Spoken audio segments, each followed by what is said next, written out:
لگا کے آگ شہر کو یہ بادشاہ نے کہا، لگا کے آگ شہر کو یہ بادشاہ نے کہا، اٹھا ہے آج دل میں تماشے کا شوق بہت، جھکا کر سر سبھی شاہ پرست بولے، بادشاہ کا شوق سلامت رہے، شہر اور بہت ہے۔ السلام علیکم every one, again I am here with a new story and with a new lesson. بہت ہی خوبصورت رات، شب قدر کی رات آنے والی ہے، اور یہ رات خوش قسمت لوگوں کو نصیب ہوتی ہے، ہر کسی کے نصیب میں یہ رات نہیں ہوتی۔ اور آپ جانتے ہوں گے کہ یہ اس رات کے پیچھے کیا واقعہ ہے، کیا بات ہے۔ یہ جو رات، خوبصورت سی رات آنے والی ہے، یہ اس لیے واقعہ ہوئی کہ جب حضور صلی اللہ علیہ وسلم نے پچھلی قوموں کی عمریں دیکھی، کوئی کسی کی 1000 سال، کسی کی 2000 10,000 سالوں تک بھی عمریں تھی، تو حضور صلی اللہ علیہ وسلم نے اللہ تعالیٰ سے فرمایا، اے میرے پروردگار، میری امتی اتنی نیکیاں نہیں کر سکیں گے کیونکہ ان کے پاس اتنی عمریں نہیں ہوں گی، تو پھر شب قدر نازل کی گئی۔ انا انزلناہ فی لیلۃ القدر وما ادراک ما لیلۃ القدر، بے شک ہم نے تمہیں لیلۃ القدر سے نوازا، اور یہ تمام راتوں سے افضل، تمام راتوں سے بہتر ہے۔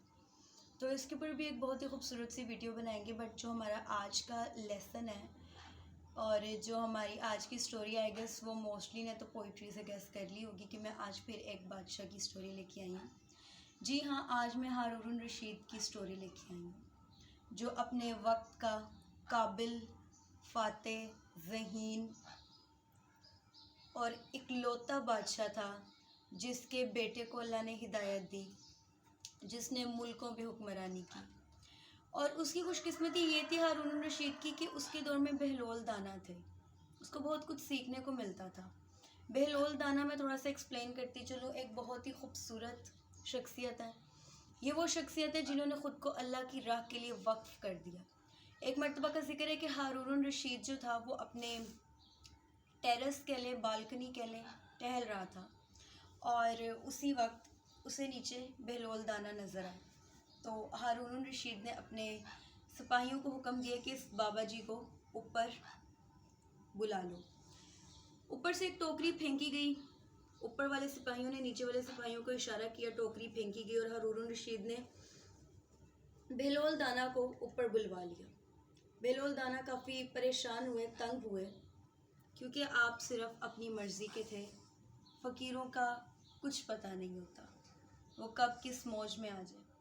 تو ہارون الرشید نے کہا کہ بابا جی مجھے معاف کر دیں، میں آپ کو اس طرح بلانا تو نہیں چاہتا تھا، لیکن مجھے کچھ سوال پوچھنے تھے۔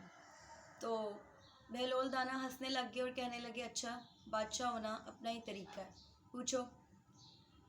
ہارون الرشید فرمانے لگے، خدا اپنے بندوں کو کس طرح ملنے کے لیے بلواتا ہے، یا خدا کون سے ایسے مواقع پیدا کرتا ہے کہ بندے اس کے نزدیک ہو جائیں۔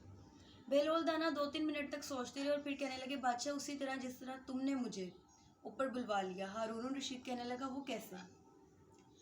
تو بہلول دانا ہنس کے فرمانے لگے، اگر مجھے تم سے ملنا ہوتا میں درخواست لکھتا، وزیر کو دیتا، پھر تم ٹائم دیتے، تم بادشاہ تھے، تم بادشاہ ہو، تم ٹائم دیتے، تمہاری مرضی تھی، تم ملتے یا نہ ملتے۔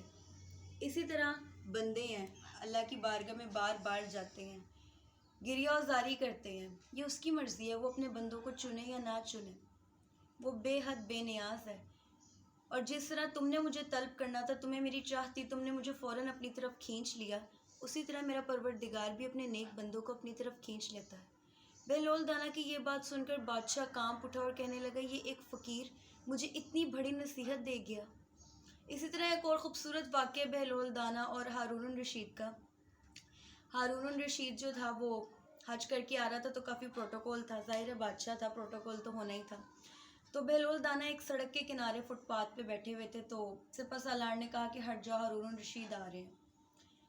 تو ہارون الرشید جب پاس پہنچے، قریب پہنچے، تو بہلول دانا نے کہا، ایک بات یاد رکھنا ہارون الرشید، تم سے پہلے جو بادشاہ تھا، تم سے پہلے جو وقت کا حکمران تھا، اس کے ساتھ بھی اتنا ہی پروٹوکول ہوتا تھا، لیکن کل اگر تم نہیں ہوگے تو یہ سب کچھ کسی اور کے ساتھ ہوگا، سدا بادشاہی میرے پروردگار کی ہے۔ تو ایک بات اپنے پلے سے باندھ لو کہ جو اس وقت پروٹوکول تمہارے پاس ہے وہ کل کو کسی اور کے پاس ہوگا۔ ہمیشہ بادشاہی صرف اس نے کی، اور وہ بہلول دانا کو دیکھ کر حیران رہ گیا۔ دنیا کے تاجداروں، تم سے ہمیں غرض کیا؟ دنیا کے تاجداروں تم سے ہمیں غرض کیا، منگتا ہوں میں تو منگتا سرکار کی گلی کا۔ بہلول دانا بہت ہی خوبصورت سبق دے جاتے تھے ہارون الرشید بادشاہ ہو کے وہ سبق اپنی تربیت میں شامل نہ کر سکا جو ایک فقیر ایک حقیر انسان سبق دے جاتا تھا، اور ہارون الرشید نے یہ مانا، یہ تسلیم کیا، یہ قبول کیا کہ بہلول دانا میرے استاد ہیں، کیونکہ ہم اگر کسی سے ایک بھی لفظ سیکھ لیں تو وہ ہمارا استاد ہوتا ہے۔ میرے خیال سے ہارون الرشید کی سٹوری سے میری یوتھ کو کافی زیادہ سیکھنے کو ملے گا کہ جب پاور اتھارٹی پاس ہو پھر بھی ایک بات یاد رکھیں، سدا بادشاہی میرے پروردگار کی ہے، اس کے علاوہ کبھی بھی کسی کی بادشاہی زیادہ دیر تک اس زمین پہ نہیں ٹک سکی۔ تو جب بھی آپ کے پاس پاور آئے، اتھارٹی آئے، اپنے سے نیچے لوگوں کے بارے میں سوچیں اور ان کے بارے میں سوچیں جنہیں آپ کی مدد کی ضرورت ہے، جو آپ کو اس مقام تک لائے ہیں، ورنہ وہ بڑا بے نیاز ہے۔ فرش سے عرش تک اور عرش سے فرش تک کا سفر منٹوں اور گھڑیوں میں طے ہو جاتا ہے۔ آج کی ویڈیو کا اختتام یہیں پہ کرتے ہیں، تب تک کے لیے مجھے اجازت دیجیے۔ اب میں آؤں گی لالۃ القدر کی خوبصورت سی ویڈیو لے کے۔ تھینکس اینڈ اللہ حافظ۔